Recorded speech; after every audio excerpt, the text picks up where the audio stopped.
मैं वंदना जैन ज्योतिष और वास्तु से संबंधित इस YouTube चैनल इजी लाइफ में आप सभी का स्वागत करती हूँ। अपनी पूरी लाइफ को सौभाग्यशाली बना सके ऐसी कंट्रोलिंग पावर किसी के भी हाथ में नहीं है, परंतु अपने क्रियामान कर्मों के द्वारा हम अपनी ग्रह दशा के दोषों का उपायों के द्वारा निवारण करके, वास्तु दोषों का उपायों के द्वारा निवारण करके अपने जीवन को सफल और सुखदायी बना सकते हैं। और ये कुंजी हमारे ही हाथ में है। ग्रहों के साथ हम अधिक खींचतान नहीं कर सकते, बहुत उपाय करके भी सब कुछ नहीं बदल सकते, परंतु वास्तु एक ऐसी चीज है जिसके दोषों को अगर हम दूर कर लें, उनके उपाय कर लें, उनको उन्मूलन के लिए उपाय कर लें, तो हम वास्तु दोषों को 100% दूर कर सकते हैं, अपना घर को पूरी तरह से वास्तु सम्मत बना सकते हैं। वास्तु में आज मैं बात करती हूँ आपके साथ घर के मुख्य द्वार की।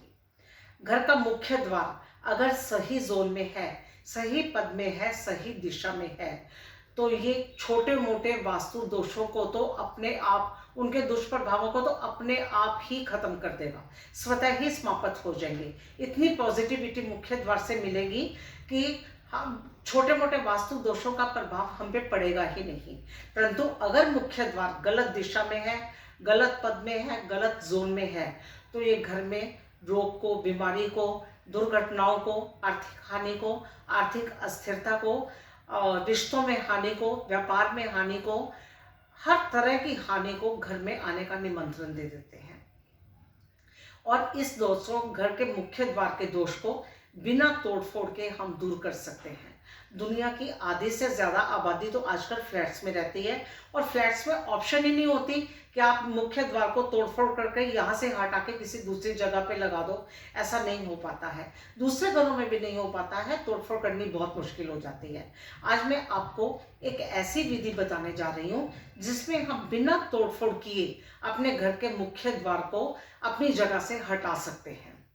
तो इसके लिए आपको लेनी होगी, जिस भी दिशा में आपके घर का मुख्य द्वार है उस दिशा से संबंधित धातु की एक पतली सी स्ट्रिप लेनी है, जो कि जिसकी चौड़ाई, पतली जितनी भी हो चलेगी, लेकिन उसकी चौड़ाई कम से कम 1 या 1.25 इंच जरूर होनी चाहिए। अब जैसे आपका मुख्य द्वार आपके घर के पश्चिम दिशा में है, तो पश्चिम दिशा की धातु होती है पीतल। फिर आपने पीतल की स्ट्रिप लेनी है जो कम से कम 1 या 1.25 इंच चौड़ी हो। अब आपने घर के मेन गेट के जो नीचे का फर्श है, उस फर्श को पत्थर काटने वाली मशीन से काट लेना है। एक झिरी बनानी है, महीन सी झिरी बनानी है, जिसकी गहराई कम से कम उतनी होनी ही चाहिए जितनी आपकी स्ट्रिप की चौड़ाई है। अब जो आपने झिरी काटी है उसमें आपने उस स्ट्रिप को वर्टिकल स्टेट में, खड़ी अवस्था में खड़ा कर देना है, और जो झिरी काटी है उसको व्हाइट सीमेंट से आपने बंद कर देना है। तो ये आपका मुख्य द्वार आपके परिसर से कट गया, ये खत्म हो गया। इससे आने वाले जो वास्तु दोष के दुष्प्रभाव थे वो अब आपको मिलने बंद हो जाएंगे, और इसका प्रभाव सही टाइम पे, सही मुहूर्त में, सही समय पर किया गया ये वास्तु उपाय आपके जीवन के कितने ही दोषों को दूर कर देगा और बहुत ही प्रभावशाली रहेगा।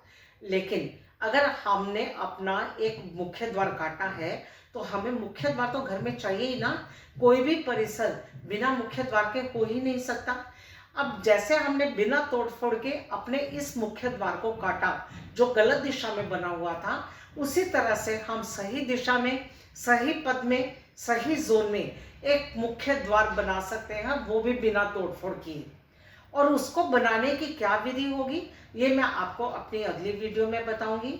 आप मेरे वीडियो को लाइक करें, सब्सक्राइब करें और शेयर ज़रूर करें अपने दोस्तों में, अपने मित्रों में, अपने परिचितों में, ताकि वो भी अब इन छोटे छोटे उपायों का लाभ लेकर अपने जीवन को सफल और सुखद बना सकें। धन्यवाद।